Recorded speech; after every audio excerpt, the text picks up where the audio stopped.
the umbilical unkinked. The demise of the Ness sled was kind of the centerpiece of the film. Well, this is really exciting.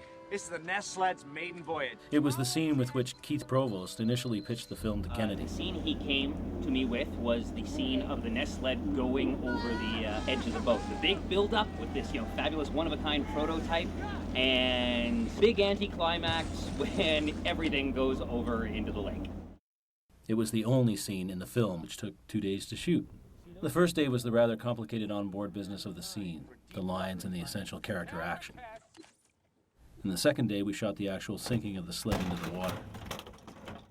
First, we shot the sled from the POV of the documentary camera, as well as a camera on shore.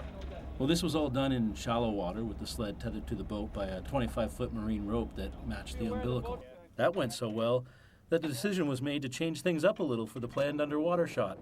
Generally speaking, on a film set, when you're dealing with a complicated situation like an effect or stunt, you never change the plan on the day. You trust your advanced planning that was done with a more level head. We didn't do that.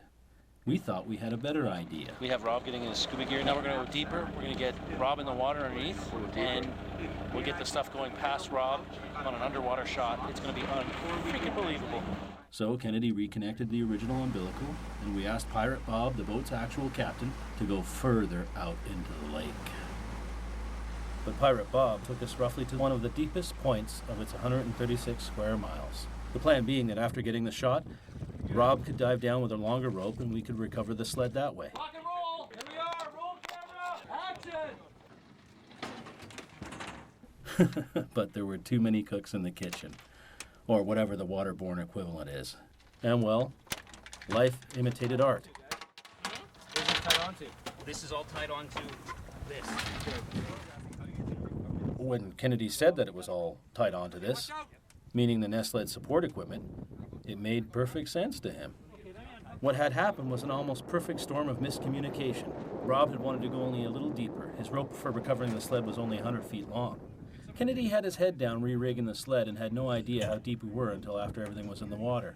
Once the boat was in position, everything had moved so fast that no one really had a good chance to see the whole picture until it was too late. Do we still have the Ness sled or is it gone? It's tied with everything else. We should have had, oh man. We just did the same thing that happened in the movie. Whose job was it? Whose job was that?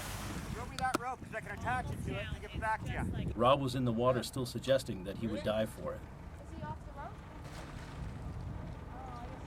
But even if we weren't in several hundred feet of water, the wind had blown the boat far from the place we dropped the sled. There's no way we could have found it. I can't believe it. Of course, you might ask. Did we get the shot? I sure as hell hope so. You'll note there is no such shot in the film. Future archaeologists may someday dig up a random mess of kitchen appliances and discarded piping out of a glacier and wonder what the hell its intended use was. I wish them better luck than we had on that day.